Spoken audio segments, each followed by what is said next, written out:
Hi hello எல்லாருக்குமே என்னோடய பணிவான நமஸ்காரம். ஸோ இன்றைக்கி நம்ம தெரிஞ்சுக்க போகிறது சப்த கன்னி அவங்கள பற்றி தான். சப்த அப்படிங்கிறது 7, கன்னி அப்படிங்கிறது பருவமடைந்த அழகான பெண்.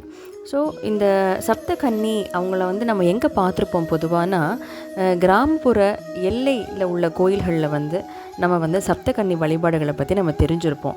ஆனால் அந்த சப்த கன்னிகளுடைய நாமாக்கள் என்ன, அவங்களாம் யார், அவங்களுடைய பேர் என்ன அப்படிங்கிறத இப்போ நம்ம தெரிஞ்சுக்கலாம். முதல்ல உள்ளவ பட்டாரகி கன்னி, அவளை ராஜகன்னி அப்படின்னு சொல்லுவாங்க. இரண்டாவது தேவகன்னி, அவளை சுரகன்னி அப்படின்னு சொல்லுவாங்க. மூன்றாவது பத்மகன்னி, அவளை நாகக்கன்னி அப்படின்னு சொல்லுவாங்க. நான்காவது சிந்து கன்னி, அவளை சமுத்திர கன்னி அப்படின்னு சொல்லுவாங்க. ஐந்தாவது கிரி கன்னி, அவளை அக்னி கன்னி அப்படின்னு சொல்லுவாங்க. ஆறாவது வனகன்னி, அவளை ஆரண்ய கன்னி அப்படின்னு சொல்லுவாங்க. ஏழாவது பூமி கன்னி, அவளை வசுமதி கன்னி அப்படின்னு சொல்லுவாங்க. ஸோ அப்போது இந்த 7 சப்த கன்னிகளுடைய பெயர்கள் இதுதான்: ராஜகன்னி, சுரகன்னி, நாகக்கன்னி, சமுத்திரக்கன்னி, அக்னி கன்னி, ஆரண்ய கன்னி, வசுமதி கன்னி. ஸோ இந்த 7 பெண் தெய்வங்களும் பார்த்தீங்க அப்படின்னா 2 to 15 இயர்ஸ் வரைக்கும் உள்ள அழகான பருவமடைந்த பெண் சப்த கன்னிகள்.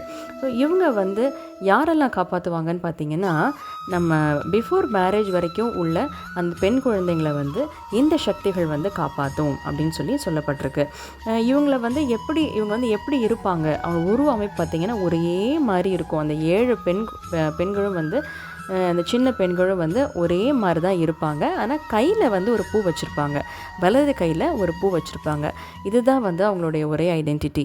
ஸோ இந்த மாதிரி 7 அழகான பெண்கள் கையில் ஃப்ளாரோட உட்கார்ந்துருக்கிறவங்க தான் சப்த கன்னி. வீட்டில் கன்னி தெய்வம் யாருன்னு தெரியாதவங்க இந்த சப்த கன்னிகளை வச்சு பூஜை பண்ணுறதா ஒரு ஐதீகம் இருக்குது. அதனால் சப்த கன்னி அப்படிங்கிறது வேறு, சப்த மாதா அப்படிங்கிறது வேறு. ஸோ இதுதான் சப்த கன்னியோடைய ஒரு சின்ன குறிப்பு. சப்த மாதாக்கள் யார் அப்படிங்கிறத நம்ம அடுத்த பதிவில் தெரிஞ்சுக்கலாம். இந்த பதிவு நிச்சயமாக உங்களுக்கு உபயோகமாக இருந்திருக்கும்னு நான் நம்புகிறேன். மேலும் மற்றொரு பதிவில் நான் உங்களை சந்திக்கிறேன். அதுவரை நன்றி, வணக்கம்.